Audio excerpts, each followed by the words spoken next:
Hello and welcome, I'm Raziel. So it's no real big surprise, I'm a big fan of Wild West Exodus. The lore interests me no end. Having this, alternate timeline where aliens and interdimensional beings with cowboys and Indians, you've got the Confederates, you've got the Union, you've got this entire time period of about 20 years, and it's just a fascinating setting.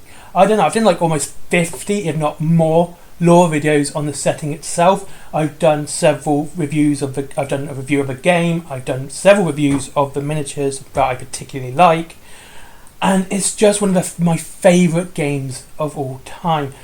And one of the biggest reasons I love this game, and it's not even fun to be honest with you, is the fact is there's not been one miniature on their site that I haven't liked or thought was really good looking, really cool to build or paint, and they're just so fascinating and different. Except basic troop choices like your Braves, your Tesla bots, stuff like that. But every other one, variations of characters and models and poses. A good example of this one, and because I've got two now, because I wanted to finish my Death from Above posse, which kind of shows you how much I love this faction, that I actually got all the models for a single posse in the faction, including having to buy the same one twice because of its variations, is the Thunderbird / Great Eagle. This model is absolutely massive, by the way, when you compare it to the rest. It is a big model, and it's absolutely gorgeous. I'm painting one as I speak, I should say, and this is the sort of thing I love. These models are just so fantastic, and the Thunderbird, they have nailed it. Now, it's probably no real big surprise, being a massive nerd that I am, but I love cryptids, I love UFOs. I'm not into the more spiritual side of the paranormal, but things that might actually exist, things that are within probability of existence, actual animals, stuff like this. And the Thunderbird, they have nailed it. Now, I know this sounds weird because all the evidence towards the Thunderbird is generally anecdotal at best, but there is, as with all these cryptid sightings, there are commonalities which goes through all of them. They are big, obviously.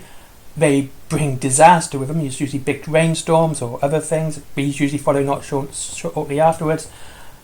But the look of the Thunderbird that has been described over many accounts, and that is a condor-like animal, not an eagle, which is quite surprising, but a condor.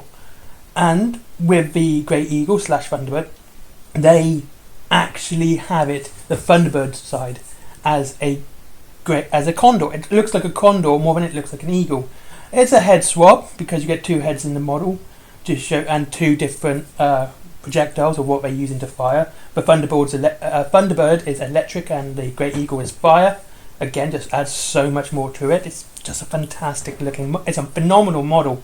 And I've got to talk about models in a bit more anyway. But the fact is, they made it look like what these anecdotal anecdotes have looked at and said what a Great Thunderbird looks like. This is what is commonly as it is described, and they've taken that and they've made it into a model.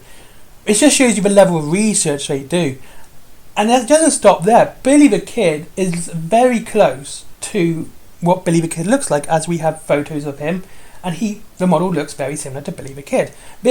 I know these are meant to be historical figures or things from actual legends of our world, but taking the time out to do that is outstanding. I think it's amazing. Nikola Tesla looks like Nikola Tesla.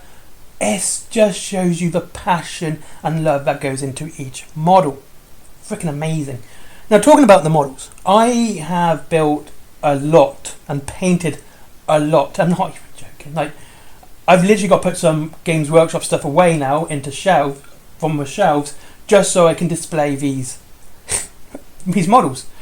They're taking up Games Workshop space now because they look better. They do look better. They build better. The resin models, as I've said so many times before, constantly always feel like a solid piece of resin. They feel like it's one piece. not several different pieces, one solid piece. And I'm sorry, and I'll still say it, if there's any gaps in your models, I'm going to say that's pretty much on your end.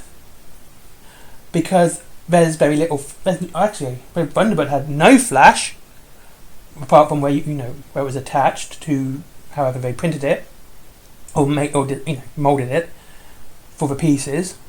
Just that little bit at the bottom there. But in between things, in gaps which were in the model, none. And this isn't even just common for this one. I've not really seen it in any of their models at all.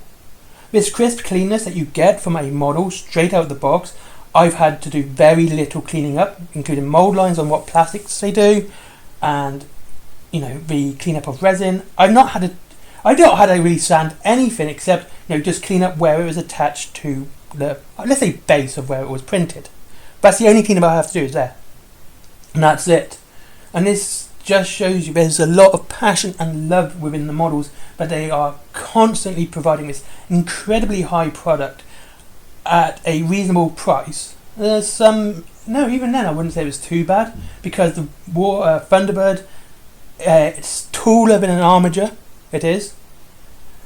It's a big model. It really is. It is quite big.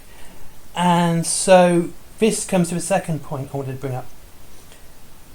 These sizes and these models are fantastic because they actually look like a decent, reasonable size for building and painting. And again, with painting, I don't think I've actually had to wash one, because one, I'm pretty lazy, and two, when I have, it's been such a rarity, because I always try to put the paint on first, by the way. I think I had one out of almost the 100 models I've painted, one where I actually had to wash it because the paint was separating. One out of, it's got to be over 100 at this point. That's like it's just such an anomaly within this range that one, and it wasn't even a big model, it was I'm just trying to remember which one it was quite a small one actually, and that was just something else. Same with their plastics. I've had so little issues with paint on their plastics, and painting them, it always feels fun to paint these models. They are really good fun models to paint. Again, I've painted over 100 of them, and yeah, I've not felt any form of fatigue or boredom painting these models. This includes things like Tesla bots, ones that do actually look the same. Painting each Tesla bot was a lot of fun to paint. This is not something I've had with any other game, and sorry, I have to include Mantic in that one, where I've had to paint, several of the same miniature, and I finally go, oh, this is getting dull now. Not had that once. And another thing is they do like to put variations in their kits, little variations like hands and stuff onto their bigger models. The legendary Ghost Wolf has 2 sets of hands, so I get to choose claws or knives. But the Thunderbird, being 2 different models, can literally make 4 different models. And I'm being hyperbolic. It isn't. You can build a variation of each, the Thunderbird and the Great Eagle, with the way their wings are. The way they design their wings, it doesn't matter which side they go on, because they still make a pose. That sort of modelling idea and that sort of, precision to detail is incredible.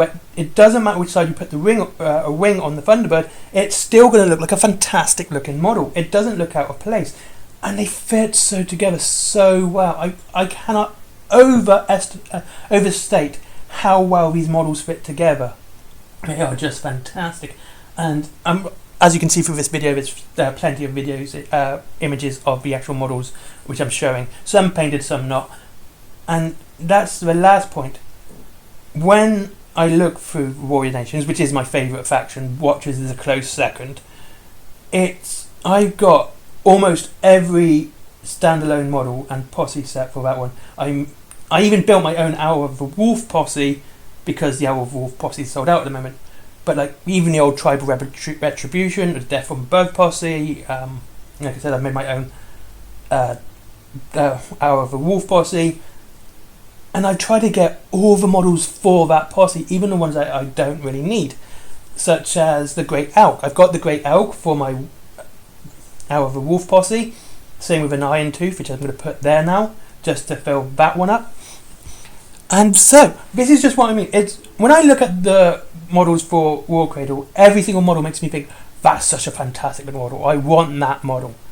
And so I've actually had to restrict myself to, actual finishing off entire factions before I move on. Even things like I'm not a big fan of the Enlightened. I'm not, but that's just, their theme, which I'm not a fan of, that crazy scientist thing. That's just not my thing. I like the Union more. But I'm not going to say any of the Enlightened models are bad. I do have an Enlightened faction, a posse. I got the starter set and I got the Soul Hunters with Mr. Ears. Mr. Ears is a French-talking monkey. It's not that impressive if you think that is, because, the monkey is French.